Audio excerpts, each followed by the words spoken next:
함께 합독했던 말씀 중심으로 이제는 내가 산 것이 아니요, 사도 바울이 고백한 그 말씀을 제목으로 삼아 은혜 말씀을 나누고자 합니다. 어떤 기독교 기관에서 전 세계에서 가장 성공적으로 목회한 목사님들에게 앙케이트를 조사했습니다. 인생과 신앙생활에 있어서 가장 영향을 준 성경 구절이 무엇이냐는 질문을 했을 때에 참 하나님 앞에 귀하게 쓰임받는 많은 목사님들이 가장 많이 대답한 성경 구절이 있습니다. 그게 무슨 말씀이 있을 것 같아요? 저도 이 말씀을 너무나도 좋아하고 제 인생의 삶의 지표를 삼고 목회의 모든 그 방향과 핵심 사상이 이 말씀에 쓰여 있습니다. 바로 그것이 갈라디아서 2장 20절 말씀이에요. 오늘 암송하는 말씀 주보에도 실려져 있습니다. 갈라디아서 2장 20절 말씀 잘 아시는 말씀이죠. 우리 자막을 통해서 한번 같이 엎조려 볼까요? 갈라디아서 2장 20절입니다. 자막이 안 나오죠? 그러면 머릿속에 들어있는 걸 이렇게 엎조리면 되겠죠? 나왔네요. 우리 자막이 좀 늦어요. 기도해 주세요. 빨리 뜰 수 있도록. 다 같이 한번 엎조리겠습니다. 내가 그리스도와 함께 십자가에 못 박혔나니 그런즉 이제는 내가 산 것이 아니요 오직 내 안에 그리스도께서 사신 것이라. 이제 내가 육체 가운데 사는 것은 나를 사랑하사 자기 몸을 버리신 하나님의 아들을 믿는 믿음 안에서 사는 것이라. 짤막한 이 말씀 사도 바울의 고백입니다만 하나님이 사도 바울을 통해서 하나님의 그 마음을 그대로 다 표현해 놓고 우리가 어떻게 신앙생활을 해야 되는 것인가를 방향을 잡아주고 가르치는 말씀입니다. 기독교 공동체의 핵심되는 진리가 다 들어져 있습니다. 하나님 아버지의 무조건 은혜가 이 속에 있고 하나님의 주님의 구속의 은총이 이 속에 있고 성령께서 내주해 주시는 은혜가 있으며 죄사함이 있고 구원이 있고 자유가 있고 내 자신과 세상을 향하여서 이기는 능력이 무엇인지를 이 말씀 속에 담아 놓았습니다.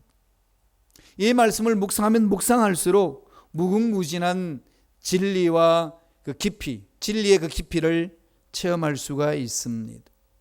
이 말씀을 통해서 저는 그리스도인으로서 어떻게 이 세상의 삶을 살아야 될 것인지, 예수를 믿는 자들이 이 세상에 어떻게 살아야 되는지 이 세 가지로 말씀을 전하고자 합니다. 오늘 사도 바울은 고백하는 거죠. 이제는 내가 산 것이 아니요. 예수를 믿는 자기가 고백하기를 나는 내가 산 것이 아니다라고 말했습니다. 내가 산 것이 아니면은 누가 살까요? 이 말씀 속에 다 그 깊은 진리를 담아놓고 있는 거죠. 내가 산 것이 아니다. 예수님이 산 것이라는 거 아니겠습니까? 예수님이 사신대요. 이런 놀라운 진리가 어디 있습니까? 무엇을 지금 말씀하고 있나요? 첫째로 내가 산 것이 아니다라는 것은 제일 먼저 사도 바울이 전제하고 있는 것은 십자가에 못 박혀 죽는 것이라고 강조합니다. 신앙생활이란 십자가에 못 박혀 죽는 것이다. 갈라디아서 2장 20절의 상반절을 뭐라고 이야기했나요? 내가 그리스도와 함께 십자가에 못 박혔나니. 십자가에 못 박혔다는 건 어떤 것이죠? 죽었다는 거죠. 이미 우리는 십자가에 못 박혀 죽었습니다. 그럼 내가 없다는 거죠. 헬라 원어를 바라보니까 순 에스타우로마 이렇게 되어 있습니다. 순 에스타우로마. 이걸 좀 문법적으로 따져보면요, 현재 완료형으로 기록되고 있어요. 순 에스타우로마. 그리스는 그렇게 성경에 표현을 합니다. 현재 완료형. 좀 정확히 번역하면은 함께 십자가에 못 박혔나니. 누구와 함께? 예수님이 십자가에 못 박혔을 때 우리들도 믿는 순간에 함께 십자가에 못 박혔다 그렇게 말씀합니다. 이건 이례적인 사건이 아닙니다. 현재 완료형으로 되어 있기 때문에 계속적으로 반복하여 못 박혔다는 겁니다. 지속적이라는 거죠. 한순간으로 예수 그리스도 십자가에 못 박혔을 때 믿음으로 못 박힌 그 사건이 주님 오실 그때까지 우리의 모든 삶에 나의 모든 자아는 못 박혔다는 겁니다. 그래서 내 안에 내가 없고 내 안에 누가 있다는 거죠? 예수님이 계신다는 겁니다. 예수님이 대신해서 나의 죄를 대신해서 못 박혀 죽으셨지만은 법적으로 누가 죽었을까요? 내가 못 박힌 거예요. 우리가 못 박혔습니다. 내가 죽었습니다. 이게 신앙의 첫걸음이라는 거죠. 내가 십자가에 못 박혔나니. 이건 아무리 묵상해도요, 한이 없는 은혜가 있습니다. 어떤 것이 구체적으로 못 박혔다고 성서는 가르치나요? 갈라디아서 5장 24절을 보세요. 구체적으로 표현하고 있습니다. 갈라디아서 5장 24절에 다 같이 읽습니다. 그리스도 예수의 사람들은 육체와 함께 그 정과 욕심을 십자가에 못 박았느니라. 무엇을 못 박았다는 거죠? 육체와 함께 그 정과 욕심을, 세상에 허황된 욕심들을 다 십자가에 못 박았다라고 표현합니다. 그럼 못 박았으면 죽었다는 거죠. 그럼 그런 것이 내 속에 일어나지 않는다는 겁니다. 그런데 현실은 어떤가요? 일어나지 않나요? 일어나지 않나요? 누구한테 욕소리를 들으면 욕을 해주고 싶은 욕구가 안 일어나요? 시침이 뚝 떼고 있지만은 말할 수 없는 것이 일어나죠. 그건 뭘까요? 이미 본질적으로는 못 박혔습니다. 그런데 그 옛 습관들을 마귀가 자꾸 충동질을 해서 못 박히지 않은 것처럼 살도록 우리를 미혹하고 있는 겁니다. 그럴 때마다 외치세요. 나는 십자가의 육체와 함께 그 모든 욕심을 못 박았느니라. 죽었다는 거죠. 더 이어서 6장 14절에 보면은, 갈라디아서 6장 14절에 보면은 이렇게 이야기를 합니다. 한번 읽어보실래요? 6장 14절 읽습니다. 내게는 우리 주 예수 그리스도의 십자가 외에 결코 자랑할 것이 없으니 그리스도로 말미암아 세상이 나를 대하여 십자가에 못 박히고 내가 또한 세상을 대하여 그러하니라. 세상에 대하여 죽었다는 거죠. 십자가에 못 박았다는 것은 내가 죽었다는 걸 말하고 내 정과 욕심을 십자가에 못 박아봤다는 것이고, 또 하나는 세상에 대하여 내가 십자가에 못 박았다, 죽었다 이겁니다. 세상의 욕심, 세상의 욕구, 세상의 쾌락, 이런 것들은 이미 십자가에서 다 청산했다는 겁니다. 그러므로 오늘 우리 찬송가 94장에 있는 그 찬송을 불렀지 않습니까? 주 예수보다 귀한 것은 없네. 스스로 물어보세요. 정말로 나는 내 마음속에 예수보다도 귀한 것이 없다라고 고백한 것만큼 내 마음속에서 그런 것이 일어나고 있는지. 그런 것이 일어나지 않다는 것은 아직까지도 나는 정과 욕심과 세상에 대해서 못 박은 척하지만 못 박지 않았다는 그 말씀입니다.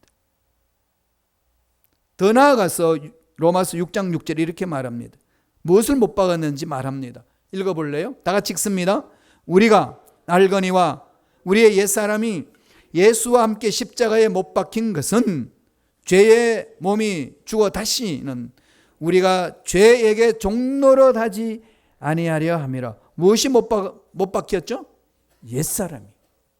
옛사람이 마귀의 종됐던 그것이 이미 십자가에 못 박아버렸습니다. 곧 그것은 마귀의 종이었다가 예수 믿는 순간에 하나님의 자녀가 되었다는 선언입니다. 마귀의 호적에 올라와 있던 나의 호적이 예수 믿는 순간에, 예수님이 십자가에 못 박혀 죽었다는 사실을 믿는 순간에 나의 호적이 하나님 나라의 호적으로 옮겨졌다는 얘기입니다.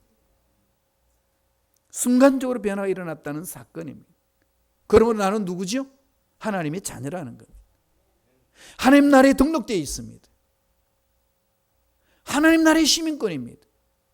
이 시민권 가진 자들의 특권이 있잖아요. 미국 시민권을 가진 자들은 미국에서 누릴 수 있는 특권을 다 누리지 않나요? 다르죠. 예, 미국 시민권자들은 미국에 들어올 때에 그 금역소에서 관리하는 것, 컨트롤하는 오피스에서는 다르게 대우하잖아요.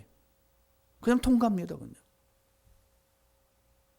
그리고 악한 무리들이 미국 시민을 잡아가지고 납치했으면은 정부는 특수 요원을 보내가지고 그 시민을 구출해냅니다. 물론 강한 나라니까 그럴 수 있겠지. 약한 나라는 할 수는 없지만 강한 나라는 그럽니다. 미국은 강해서 다 합니다.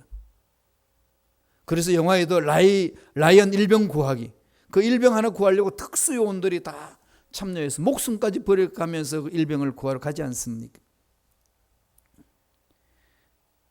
나라에 속한 백성을 버리지 않는다는 거죠. 하나님 나라에 속한 시민, 하나님 나라의 시민권을 가진 자 하나님은 결코 포기하지 않습니다. 그를 품습니다. 끝까지 추적해서 건져냅니다.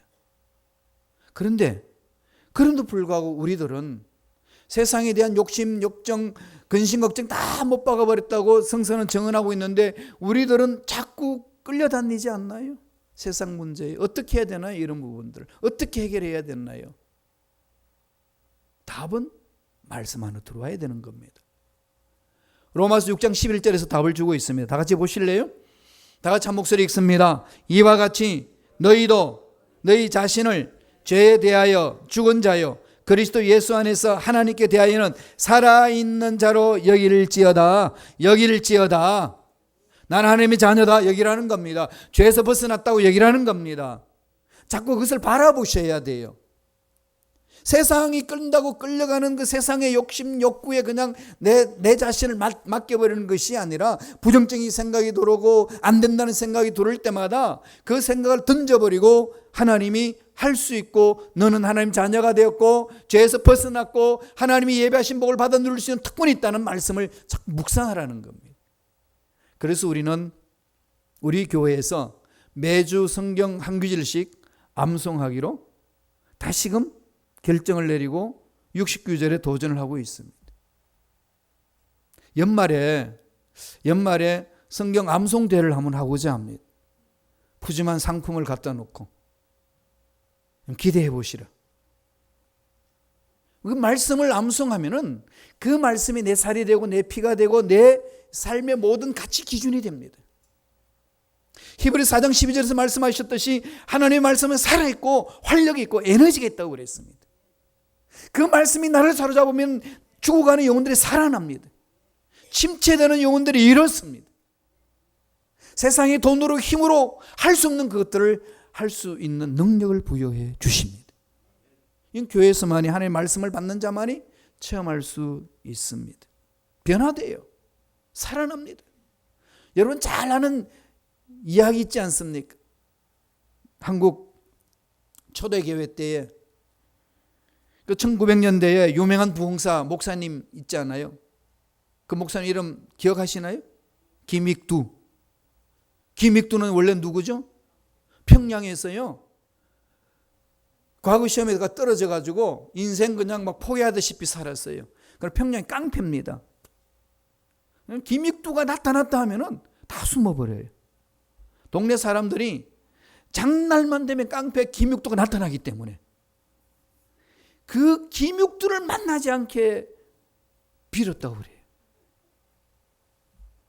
김익두만 만나지 말게 해달라고. 그런데 그 김익두가요 선교사님으로부터 복음을 전해 듣고 예수를 믿습니다. 예수를 믿고 나서요 이 말씀이 가슴을 찔렀습니다. 내가 그리스도와 함께 십자가에 못 박혔나니 죽었다는 거예요. 그 은혜를 체험했습니다. 그래서 자기가 죽었다는 사실을 만방에다 알렸어요. 김익두가 죽었다 부고장이 날아갔어요. 평양에. 사람들이요 그 부고장을 받아들고 다 환호했습니다. 그놈 잘 죽었다. 이제 우리 살았다. 그래서 장례식 일절을 정했을 거 아니에요. 장례식 예, 그래서 갔어요. 갔더니 더 놀랐어요. 죽었다는 김육도가 살아있습니다. 난리가 났어요. 그때에 사람들이 막 도망가려고 할 때에 김육도가 일어나가지고 외칩니다. 여러분, 그 자리에 다 앉아 계십시오. 그 큰 목소리를 하니까 꼼짝 못하고 그냥 앉아 있습니다. 여러분, 안심하십시오. 김육도가 예수를 만나고 새 사람이 되었습니다. 김육도가 이제는 깡패가 아닙니다. 이제 예수의 종이 되어서 여러분들을 섬기며 살겠습니다. 나 새 사람으로 살기로 결심했습니다. 옛날 깡패 김육도는 죽었습니다. 새로운 김육도가 태어났습니다. 막 박수치고 난리가 났어요. 그런데 그 아줌마들이 또 호기심이 많잖아요. 시장에서 장사하는 아줌마가 실험을 해봤습니다. 정말 김육도가 살았는지 죽었는지. 길 가는데 한 바가지에 물을 가득 담아가지고 막 김육도 뒤따라가가지고 물을 가득 부어버렸어요. 확 뒤집어 썼습니다. 그래서 김육도가 돌아보면서 그랬어요. 사람들이 다 볼 거 아니에요. 외칩니다. 김육도가 옛날 김육도가 살아 있었으면 오늘이 당신의 제삿날이 됐을 겁니다. 그 나는 이제 예수를 인해 죽었습니다. 그리고 툴툴툴 틀고 예수를 믿으라고 전도를 했다고 합니다. 그리고 참 위대한 부흥사로 하나님의 귀한 일을 감당했습니다. 바울이 외치는 거죠. 이제는 내가 사는 것이 아니야. 예수를 만난 자의 고백입니다. 두 번째, 예수를 만나면은 어떤 일이 일어나죠? 예, 그리스도를 주인으로 모십니다. 예수님이 내 인생의 주인이에요. 내 인생에 내가 주인이 아니고 그리스도를 주인으로 모시는 겁니다. 이게 오늘 우리에게 주시는 두 번째 메시지예요. 그리스도를 주인으로 모시는 삶이다. 내 인생의 주인이 내가 아니에요.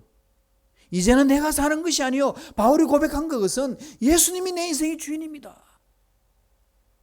답답한 문제도 예수님이 주인이시고 예수님이 푸시는 거죠. 저희 집에는 이렇게 아내하고 저하고 이 은행 통장에 한 통장으로 이름이 등록되어 있고 카드도 각자 이렇게 다 주어져 있어요. 그러면 아내는 크레디트 카드로 막 써요. 저도 물론 쓰지만은. 그러면 한 달 후면 뭐가 돌아오지요? 크레디트 카드를 아내 이름으로 와요. 그럼 아내가 저한테 던집니다. 해결해. 그럼 제가 알았습니다, 마님. 그리고 다 해결해요. 그건 제가 하는 게 아니고, 아내가 하는 게 아니고 제가 합니다. 다 해주는 거죠. 그럼 마음 놓고 돈 문제 걱정하지 말고 마님은 사십시오. 제가 후원하겠습니다. 이와 마찬가지로 우리 주님이 이렇게 하십니다. 라고 제가 말씀을 선포하곤 합니다. 예수님이 책임져 주시면 인생의 문제는 그렇게 해결하시는 거죠. 그럼 마음 놓고 살 수 있는 것 아니겠어요? 물론 그렇다고 제 아내가 마음 놓고 돈 쓰는 거 아니에요. 제가 가지고 있는 능력만큼이죠. 그럼 우리 주님은 어떤 분이신가요? 우주 만물을 창조하신 분 아니십니까? 모든 것을 가지고 계신 분 아니십니까? 그분 앞에 우리가 모든 걸 맡기버리면 주인 되신 그분이 다 맡아서 해결해 주시는데 무슨 문제가 생길까요? 내가 예수를 믿었다는 것은 이제는 내가 사는 것이 아니고 예수님이 내 안에 사시는데 예수님이 내 안에 산다는 것은 예수님이 내 인생의 주인이십니다. 그걸 고백하는 거예요. 다시 말씀드리면 나의 주권을 주님께 이양하는 것을 말합니다. 우리 갈라디아서 2장 20절 중반절 한 번 더 자막을 통해서 읽어볼까요? 다 같이 읽습니다. 그런즉 이제는 내가 사는 것이 아니요 오직 내 안에 그리스도께서 사시는 것이. 예수님이 사시는데 예수님이 살지 못하도록 내가 짓밟아 버릴 때가 얼마나 많습니까? 예수님이 내 인생의 주인을 하시는데 예수님 가만히 계시라고, 내 거니까 만지지 마시라고 이러면서 내 마음대로 살려고 하면서 낭패를 당할 때가 얼마나 많은지 모릅니다. 신앙생활이 힘들고 어려운 이유는 바로 그게 있어요. 나의 인생의 전부를 하나님께 맡겼는데 예수님이 주인이신데 주인으로 모시지 않는 거죠. 주인이 바뀌었는데 자꾸 내가 주인 행세를 하려고 합니다. 내가 주인 행세를 하려고 하면 뭘 말할 거예요? 나의 주권을 사탄한테 맡긴다는 것을 말합니다. 이미 우리는 하나님께 맡긴 거예요. 넘어가지 말아야 됩니다. 신앙의 정권 교체예요. 신앙의 정권 교체. 주권 이양입니다. 내 인생의 모든 권한을 예수님께로 이양하는 거죠. 내 문제도 그분이 맡아서 책임져 주신다는 말씀입니다. 내가 죽어야 그리스도가 내 안에 오셔서 내 주인이 되어 주십니다. 가끔 여러분 식당에 가보면 간판이 바뀔 때 있지 않나요? 간판이 바뀌었다는 건 뭘 말하죠? 주인이 바뀌었다는 거죠. 주인이 바뀌었는데 가보면 메뉴도 바뀌고 음식 맛도 다릅니다. 인터넷도 모두 바꾸고 났습니다. 식당 주인만 바뀌어도 식당이 엄청나게 바뀌어요. 우주 만물을 창조하신 하나님 내 인생의 주인인데 내가 안 바뀐다? 그건 있을 수 없다는 얘기죠.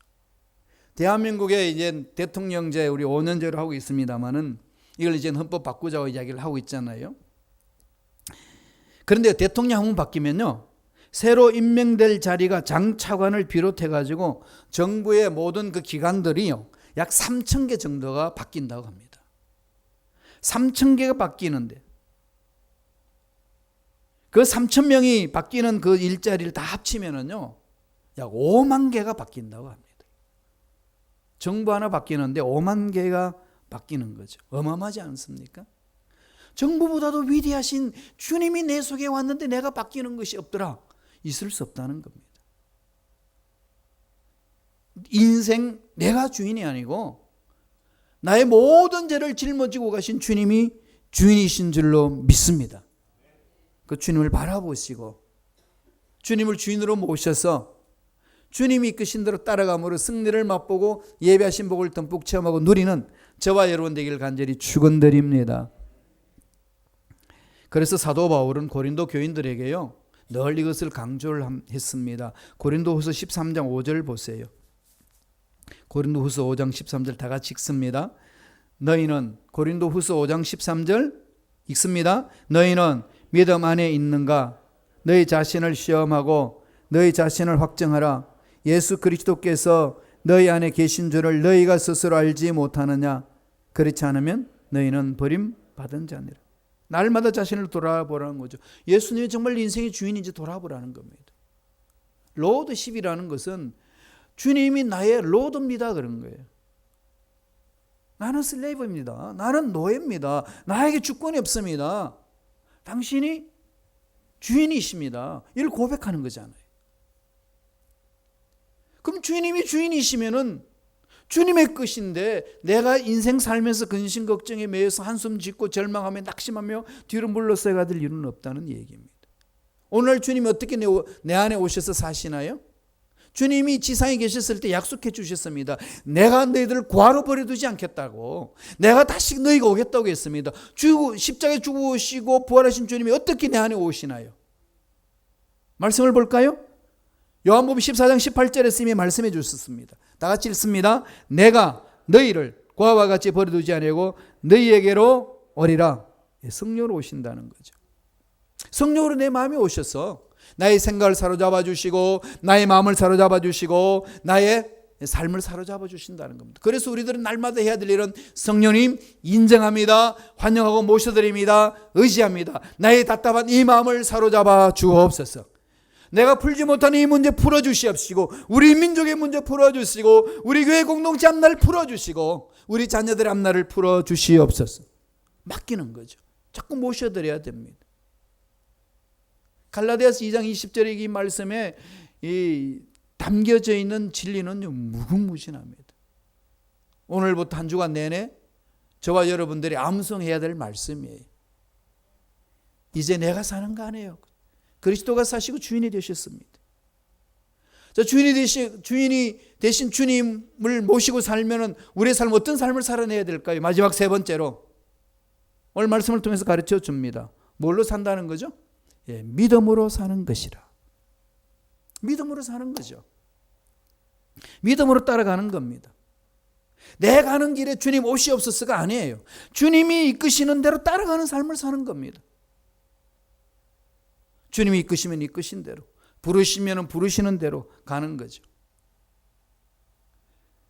그런데 그럼에도 불구하고 많은 사람들이 자꾸 주님을 제쳐놓고 자기 나름대로의 생각을 가지고 살려고 몸부림치기 때문에 낭패를 당한다고 성서는 오늘 가르쳐 줍니다. 신앙생활도 그렇게 하는 사람들이 많이 있습니다. 바울이 분석해 준 말씀을 볼까요? 갈라디아 교인들이 그랬었거든요. 갈라디아서 2장 16절에 있습니다. 다 같이 우리 갈라디아서 2장 16절 읽습니다. 사람이 의롭게 되는 것은 율법의 행위로 말미암음이 아니요 오직 예수 그리스도를 믿음으로 말미암은 줄 알므로 우리도 그리스도 예수를 믿나니 이는 우리가 율법의 행위로서가 아니고 그리스도를 믿음으로써 어렵다함을 얻으려 함이라. 율법의 행위로는 어렵다함을 얻을 육체가 없느니라. 사람이 어렵게 되는 것은 율법의 행위로 말미암이 아니라고 선언하고 있습니다.